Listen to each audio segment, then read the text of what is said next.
Ya, puji Tuhan, selamat pagi, salam semua. Kita kembali betul dalam konteks Bible Reading. Pagi hari ini kita akan membaca dan merenungkan firman Tuhan dari kitab 1 Raja-Raja pasal 3 ayat 1 sampai ayat 28. Silakan. Lalu Salomo menjadi menantu Firaun, raja Mesir. Ia mengambil anak Firaun dan membawanya ke kota Daud sampai ia selesai mendirikan istananya dan rumah Tuhan dan tembok sekeliling Yerusalem. Hanya bangsa itu masih mempersembahkan korban di bukit-bukit pengorbanan, sebab belum ada didirikan rumah untuk nama Tuhan. Dan Salomo menunjukkan kasihnya kepada Tuhan dengan hidup menurut ketetapan-ketetapan Daud ayahnya. Hanya ia masih mempersembahkan korban sembelihan dan ukupan di bukit-bukit pengorbanan. Pada suatu hari, raja pergi ke Gibeon untuk mempersembahkan korban, sebab disitulah bukit pengorbanan yang paling besar. 1.000 korban bakaran dipersembahkan Salomo di atas mezbah itu. Di Gibeon itu Tuhan menampakkan diri kepada Salomo dalam mimpi pada waktu malam. Berfirmanlah Allah, mintalah apa yang hendakku berikan kepadamu. Lalu Salomo berkata, Engkaulah yang telah menunjukkan kasih setiamu yang besar kepada hambamu Daud ayahku, sebab ia hidup di hadapanmu dengan setia, benar, dan jujur terhadap engkau. Dan engkau telah menjamin kepadanya kasih setia yang besar itu dengan memberikan kepadanya seorang anak yang duduk di tahtanya seperti pada hari ini. Maka sekarang ya Tuhan Allahku, Engkaulah yang mengangkat hambamu ini menjadi raja menggantikan Daud ayahku. Sekalipun aku masih sangat muda dan belum berpengalaman.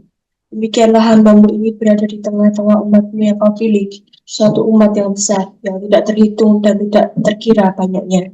Maka berikanlah kepada hambamu ini hati yang faham menimbang perkara, untuk menghakimi umatmu dengan dapat membedakan antara yang baik dan yang jahat. Sebab siapakah yang sanggup menghakimi umatmu yang sangat besar ini? Lalu adalah baik di mata Tuhan bahwa Salomo meminta hal yang demikian.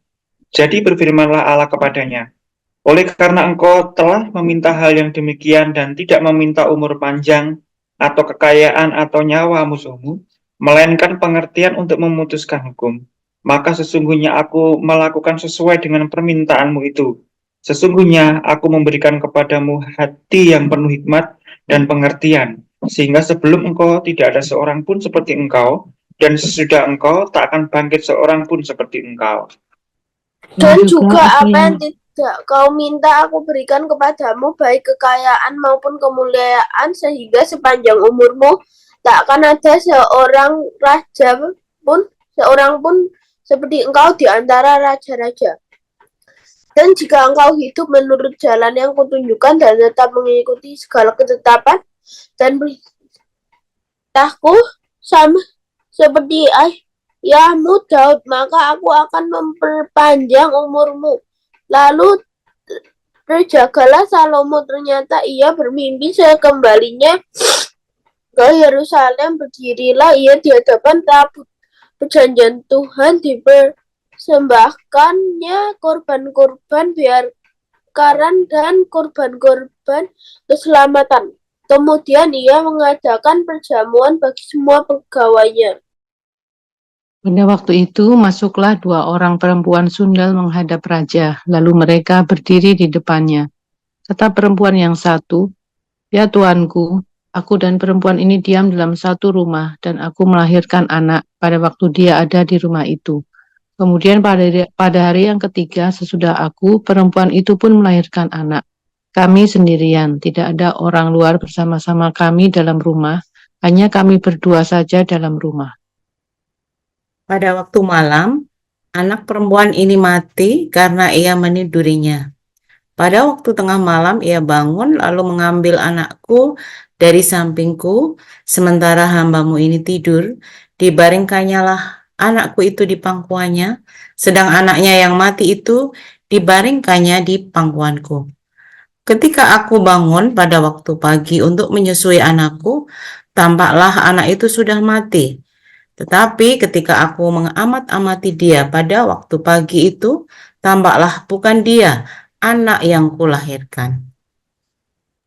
Kata perempuan yang lain itu, bukan, anakkulah yang hidup dan anakmulah yang mati. Tetapi perempuan yang pertama berkata pula, bukan, anakmulah yang mati. dan anakkulah yang hidup. Begitulah mereka bertengkar di depan raja. Lalu berkatalah raja, yang seorang berkata, anakkulah yang hidup ini, dan anakmulah yang mati. Yang lain berkata, bukan, anakmulah yang mati, dan anakkulah yang hidup. Sesudah itu raja berkata, ambilkan aku pedang. Lalu dibawanya lah pedang di depan raja. Kata raja, peganglah anak yang hidup itu menjadi dua, dan berikanlah setengah kepada yang satu, dan yang setengah lagi kepada yang lain. Maka kata perempuan yang punya anak yang hidup itu kepada raja, sebab timbullah belas kasihannya terhadap anaknya itu. Katanya, ya tuanku, berikanlah kepadanya bayi yang hidup itu, jangan sekali-kali membunuh dia. Tetapi yang lain itu berkata, supaya jangan untukku ataupun untukmu, enggaklah. Tetapi raja menjawab, katanya, berikanlah kepadanya bayi yang hidup itu, jangan sekali-kali membunuh dia. Dia itulah ibunya. Ketika seluruh orang Israel mendengar keputusan hukum yang diberikan raja, maka takutlah mereka kepada raja, sebab mereka melihat bahwa hikmat daripada Allah ada dalam hatinya untuk melakukan keadilan. Amin. Ya, terima kasih. Saudara terkasih, terkait dengan permohonan Salomo akan hikmat itu, beberapa indikasi bisa kita lihat di pasal 2 ayat 6 dan ayat 9. Di dalam pasal 2 ayat 6, Daud katakan pada Salomo, maka bertindaklah dengan bijaksana dan janganlah biarkan yang ubanan itu turun dengan selamat ke dalam dunia orang mati. Jadi ini beberapa catatan atau nasihat Daud kita renungkan kemarin pada Salomo agar bertindak dengan bijaksana. Di ayat 9 sekali lagi dikatakan, sekarang janganlah bebaskan dia dari hukuman, sebab engkau seorang yang bijaksana dan tahu apa yang harus kau lakukan padanya untuk membuat yang ubanan itu turun dengan berdarah ke dalam dunia orang mati. Yang paling menjadi concern dari Raja Daud untuk disampaikan pada hikmat sekaligus semacam tuntutan dari Daud kepada Salomo agar dalam memimpin sebagai raja harus mendasarkan atau menggunakan hikmat untuk bertindak apa saja, harus menggunakan hikmat untuk membuat keputusan-keputusan penting dalam pemerintahan. Itulah sebabnya kalau kita perhatikan pasal yang ketiga ini, ketika raja dengan total komitmen untuk hidup taat kepada Tuhan dan melakukan perintah-perintah yang sudah diatur dalam masa pemerintahan Raja Daud, maka sebenarnya ada pergumulan-pergumulan yang penting sekali dan dalam kehidupan Salomo terkait dengan bangsa yang besar ini dan bagaimana seharusnya mengelola kerajaan ini. Dan apa yang kita temukan di ayat yang keempat itu sangat-sangat menarik.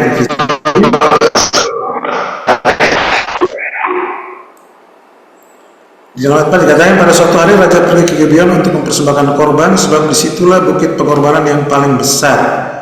1000 korban bakaran dipersembahkan Salomo di atas mezbah itu. Jadi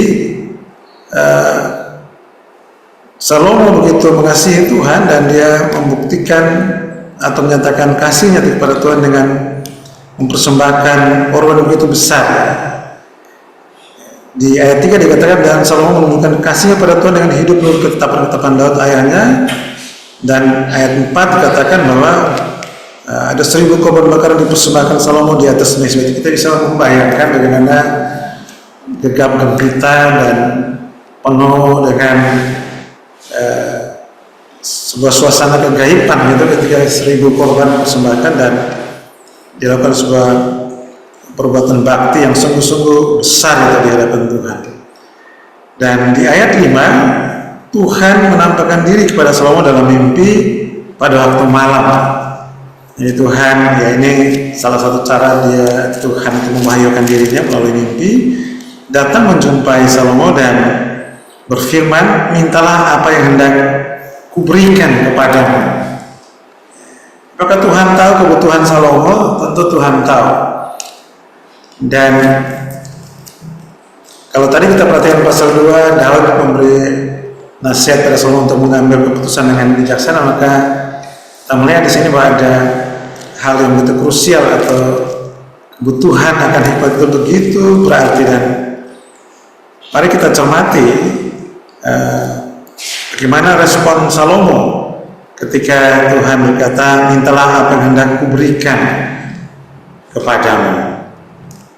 Ayat 6, lalu Salomo berkata, engkaulah yang telah menunjukkan kasih setiamu yang besar pada hambamu Daud, ayahku, sebab ia hidup di hadapanmu dengan setia, benar, dan jujur terhadap engkau. Dan engkau telah menjalin kepadanya kasih setia dan yang besar itu dengan memberikan kepadanya seorang anak yang duduk di atas takhta seperti pada hari ini. Jadi Salomo mengungkapkan kepada Tuhan apa yang dia alami, dia lihat, dia saksikan dalam kehidupan Raja Daud yang besar itu, dan bagaimana estafet itu dikerjakan Tuhan sendiri, bahwa dialah yang melanjutkan pemimpinan itu. Ayat 7, maka sekarang ya Tuhan Allahku, engkau yang mengangkat hambamu ini menjadi raja menggantikan Daud. Jadi pengakuan Salomo bahwa Tuhan sendiri yang menetapkan dia sebagai raja menggantikan ayahnya, sekalipun aku masih sangat muda dan belum berpengalaman. Dari sini kita melihat satu hal tentang kedewasaan dalam merespon kedewasaan Salomo dalam merespon apa yang Tuhan tawarkan itu. Dia punya sikap kerendahan hati, ya, dan pengakuan akan keterbatasan atau junioritasnya itu. Ya, senioritasnya ini masih junior karena ya anak yang belum punya pengalaman. Itu ini sebuah respon yang dewasa di hadapan Tuhan, ya, pengakuan akan atau sikap rendah hati dan pengakuan akan keterbatasan orang. Berikutnya kalau kita lihat selanjutnya dikatakan, demikianlah hambamu ini berada di tengah-tengah umatmu yang kau pilih, suatu umat yang besar yang tidak terhitung dan tidak terkira banyaknya. Jadi berkenaan dengan konteks pelayanan yang dia hadapi dengan keterbatasan pengalaman itu menjadi pergumulan besar bagi Salomo, yang menjadi latar belakang yang serius sekali bagi Salomo untuk merespon tawaran Tuhan tadi. Jadi kesadaran diri sebagai seorang raja yang masih junior dalam hal senioritasnya, pengakuan juga akan keterbatasan dia, dan semua tidak sadar sikap kerendahan hati. Lalu yang ketiga tadi berkaitan dengan konteks pelayanan yang tidak mudah, dia kemudian mengajukan permohonan ayat 9, maka berikanlah kepada hambamu ini hati yang faham menimbang perkara untuk menghakimi umatmu dengan dapat membedakan apa yang baik atau yang jahat, sebab siapakah yang sanggup menghakimi umatmu yang besar ini. Jadi Salomo mengajukan permohonan agar Tuhan Allah itu memberikan kepadanya satu kemampuan, ya, kompetensi untuk bisa membuat keputusan-keputusan hukum dalam menggerakkan naskah roda pemerintahannya.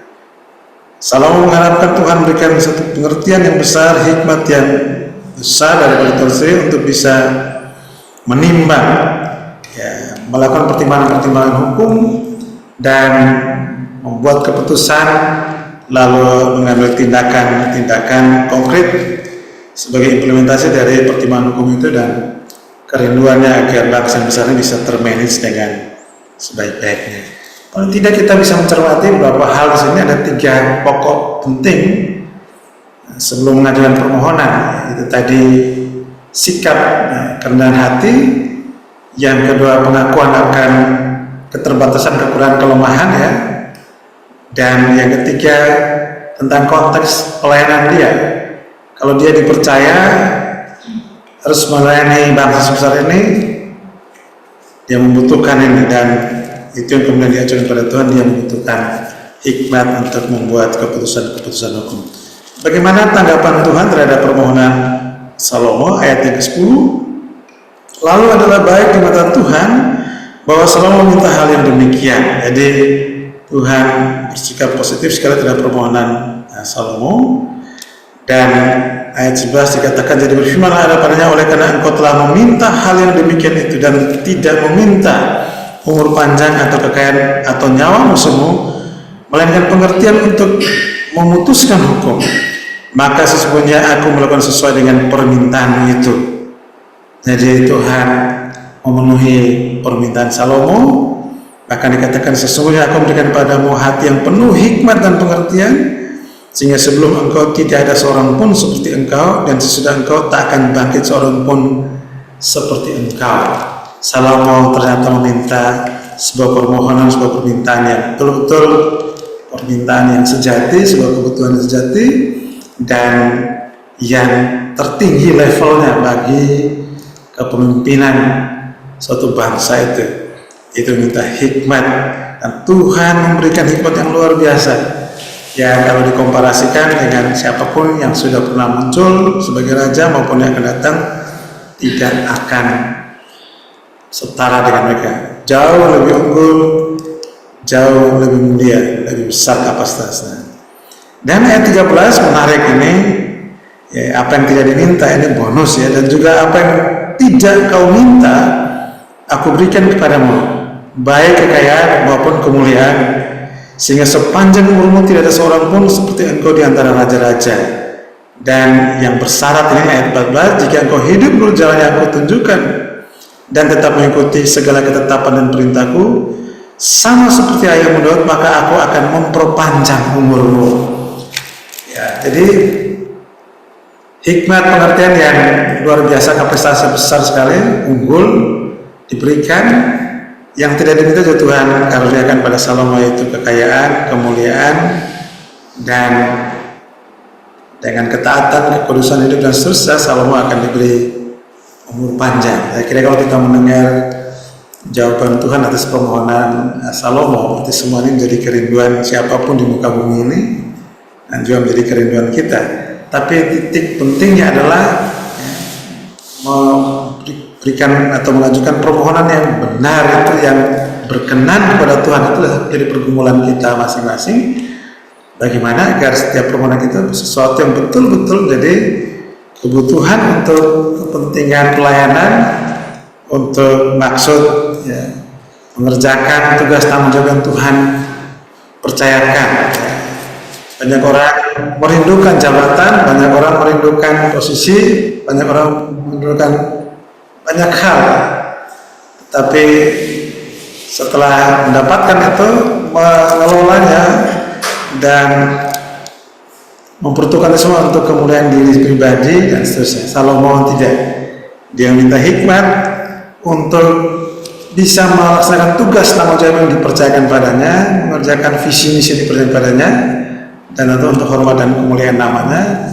Dan permintaan itu permintaan dikenan oleh Tuhan, bahkan Tuhan menambahkan yang tidak dia minta. Ayat 15 yang direspon Salomo setelah terjaga, dia mengadakan ya, sebuah perbuatan bakti, ibadah, persembahyan korban dan perjamuan bagi kalian. Nah, ujian pertama terhadap hikmat Salomo itu terlihat pada ayat yang ke-16 sampai ayat 28. Ada kasus di sana, dua wanita tunggal yang berebutan seorang anak hidup karena salah satunya mati tertindih. Nah, kalau kita memperhatikan di pasal 31 sampai 15 tadi, beberapa kali tentang persoalan hukum disinggung, dan saat ini Salomo harus membuat keputusan hukum. Tentu keputusan hukum itu biasa dicirikan dengan dua hal. Keputusan yang adil itu ya, satu ada faktanya begitu, dan yang kedua harus ada saksi, bukti hukum dan saksi yang berkualitas. Dalam kasus ini begitu terbatas sekali. Ya, bukti hukumnya ada anak atau baby yang meninggal, satunya hidup, tapi saksinya tidak ada. Ini semua ini mengklaim sebagai pemilik, dan raja harus membuat keputusan yang adil. Secara hukum kasus ini sudah tidak bisa diproses ya, karena tadi dua alat bukti dan juga saksi itu tidak ada, itu tidak lengkap ya. Ada fakta hukum tetapi tidak ada saksi. Dan di dalam ayat yang ke-23 dikatakan raja menyimpulkan dari pembicaraan dua wanita sholat tadi Yang seorang berkata, anakku yang hidup ini dan anakku yang mati. Yang lain berkata, bukan, anakku yang mati dan anakku yang hidup. Sebab itu, kata raja, ambilkan aku pedang, penggalah anak yang hidup itu menjadi dua, dan berikan setengah kepada yang satu dan setengah lagi pada yang lain. Ya. Jadi karena dia adalah top leadernya, tidak bisa mengambangkan kasus ini, harus ada keputusan hukum, keputusan yang adil. Gitu. Sementara bukti-bukti pendukung untuk menjadi dasar pertimbangan hukum itu terbatas. Gitu. Kita melihat di sini bagaimana Salomo membuat keputusan. Dia katakan ya dibelah dua aja, separuh kasih yang satu, separuh kasih kepada yang lainnya. Ya memang itulah kepentingan hukum, yaitu memberikan kepastian hukum dan keadilan hukum. Separuh satu dapat separuh ya pasti, satu dapat separuh ya sebuah kepastian, dan adil ya dapat separuh-separuh, tidak ngambang. Tapi sesungguhnya sesuatu di balik semua ini adalah keterbatasan untuk membuat keputusan, dan itulah yang tampak sini bagaimana hikmat Allah itu memenuhi hidup Salomo. Di dalam ayat yang ke-26 kata perempuan yang mempunyai anak yang hidup itu berkata seperti ini kepada raja, sebab timbullah belas kasihan terhadap anaknya. Ya Tuanku, berikanlah kepadanya bayi yang hidup itu, jangan sekali-kali membunuh dia. Tapi yang lain berkata, supaya jangan untukku ataupun untukmu penggalah. Dan dari respon kedua wanita ini terhadap tindakan yang akan diambil Salomo, mengertilah raja, sehingga di ayat 27 dikatakan, tapi raja menjawab katanya, berikanlah kepadanya bayi yang hidup itu, jangan sekali-kali membunuh dia, dia itulah ibunya. Jadi ibu yang punya belas kasihan untuk merindukan anaknya tetap hidup walaupun berpindah pengasuh, ya sudah. Jadi sebagian ini Salomo menyimpulkan bahwa dialah sang pemilik dari anak ini. Hikmat Allah itu didasari dengan dan dipenuhi dengan kasih agape itu, kasih yang rela berkorban, mendatangkan sebuah keputusan hukum yang luar biasa mulia, dan reputasi Salomo itu terpancar dengan begitu kuat di seluruh bangsa Israel itu. Semuanya melihat bahwa dalam diri Salomo berdiam hikmat Allah. Apa yang bisa kita pelajari pada pagi hari dari teks ini? Ya, hikmat Allah adalah kebutuhan sejati dan artinya semua pemimpin rohani, tentu kita semua sebagai orang percaya, sebagai pemimpin rohani dalam konteks apapun pelayanan Tuhan berikan, mari kita pegang amanat ini bahwa inilah kebutuhan sejati dan kebutuhan tertinggi dari pemimpin rohani. Yang kedua, Allah menghendaki para pemimpin rohani menyatakan kasih kepadanya melalui ketaatan hidup, ibadah dan penyembahan yang terbaik. Aplikasi bagi kita bila saat ini Tuhan juga bertanya pada saya dan saudara, mintalah apa yang hendak kuberikan. Apakah jawab kita masing-masing? Sudahkah saya dan saudara hidup taat dan dengan tulus hati mempersembahkan korban yang terbaik beserta seluruh hidup sebagai tanda kasih kita kepada Tuhan? Biarlah hari ini kita boleh dengan hikmat Tuhan kita membuat keputusan-keputusan yang berkenan pada Tuhan, mendatangkan berkat bagi banyak orang dan memberi dampak positif bagi implementasi visi misi yang Tuhan percayakan kepada kita semua. Tuhan memberkati kita. Amin. Mari pagi hari ini kita meresponi apa yang difirmankan Tuhan. Kita mau terus minta pimpinan Roh Kudus supaya Roh Kudus memberikan kepada kita hati yang terus haus untuk berjalan di dalam rencana kehendaknya. Kita akan pujikan Roh-Mu yang hidup.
kasih buat pagi ini dan doa Salomo yang minta hikmat. Biarlah kami Tuhan penuhkan dengan segala hikmat Tuhan.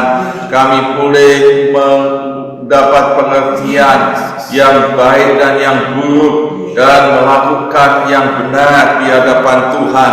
Tuhan sertai kami semuanya buat perjalanan kami berhasil, dan Tuhan memberkati semuanya dengan berlimpah-limpah dan jadi berkat bagi banyak orang, dan nama Tuhan dimuliakan.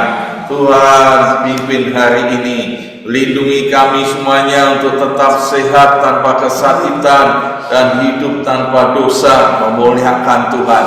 Semangat terus melayani Tuhan, nama Yesus ditinggikan. Kami mengucap syukur di dalam nama Tuhan Yesus, bagi Dialah segala puji, hormat dan